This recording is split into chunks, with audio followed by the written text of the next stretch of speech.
ಅವ್ರು ಒಂದು ಸ್ವಲ್ಪ ನಿನ್ನೆ ಅಸಮಾಧಾನವಾಗಿದ್ದಾರೆ ಅಂತ ಗೊತ್ತಾಯ್ತಲ್ಲ, ಮಾತಾಡ್ಸೋಗೋಣ ಮೊನ್ನೆ AICC ಇಂದನೂ ಹೇಳಿದರು. ಬಾಲು, ನಾನು, ಉದಯ್ ಅವರು ಅಣ್ಣವ್ರ ಜೊತೆ ಮಾತಾಡಿ ಮೊನ್ನೆ ಮುಖ್ಯಮಂತ್ರಿಗಳು ರಾತ್ರಿ ಕರ್ಸ್ಕೊಂಡು ಮಾತಾಡಿದರು. ಬರ್ತಾರೆ ಮುಖ್ಯಮಂತ್ರಿಗಳು, ಬಂದು ಅವ್ರವ್ರು ಮಾತಾಡ್ತಾರೆ. ನನಗಿಂತ, ಬಾಲುಗಿಂತ, ಉದಯ್ಗಿಂತ ಮುಖ್ಯಮಂತ್ರಿಗಳು ಅವರು ಹಳೇ ವಿಶ್ವಾಸಿಗಳು.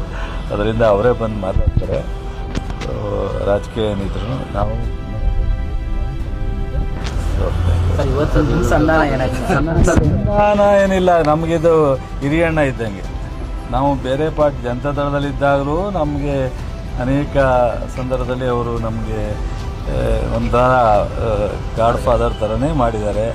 ನಾವು ಕಾಂಗ್ರೆಸ್ಸಿಗೆ ಬಂದಾಗಲೂ ಅವ್ರು ಡಿಸ್ಟ್ರಿಕ್ಟ್ ಮಿನಿಸ್ಟರ್ ಇದ್ದರು ಮಂಡ್ಯದಲ್ಲಿ. ನಾನು ಅವಾಗ ಬರೋ ಹೆಜ್ಜೆ ಇಟ್ಟಿದ್ದೆ, ನಾನು MLA ಇದ್ದೆ. ಅವಾಗಿಂದನೂ ವೈಯಕ್ತಿಕವಾದ ಸಂಬಂಧ ಇವನಿಗೆ ಸಂಬಂಧನೇ ಬಾಲುಗೆ. ಸೊ ಹಾಗಾಗಿ ಸಂಧಾನ ಏನಲ್ಲ, ಅವ್ರಿಗೆ ಸಂಧಾನ ಮಾಡೋಷ್ಟು ದೊಡ್ಡವರಲ್ಲ, ನಾವು ಭಾಳ ಚಿಕ್ಕವರು. ಎಲ್ಲೋ ಒಂದ್ಸರಿ ಹಿರಿಯರನ್ನ ಕಡೆಗಣಿಸಿದೆ ಹೈಕಮಾಂಡ್. ಸಾಕಷ್ಟು ವ್ಯತ್ಯಾಸ ರಾಜಕೀಯವಾಗಿ ಆಗಿದೆ, ಇಲ್ಲ ಅಂತ ಏನಿಲ್ಲ. ಅವರಿಗೆ 2-3 ಸಂದರ್ಭದಲ್ಲಿ ವ್ಯತ್ಯಾಸ ಆಗಿದೆ. ಸಂದರ್ಭದಲ್ಲಿ ಅದನ್ನು ಪಾರ್ಟಿನೇ ಸರ್ ಮಾಡಬೇಕು, ಪಾರ್ಟಿನೇ ಮಾಡಬೇಕು, ಅದಾಗುತ್ತೆ.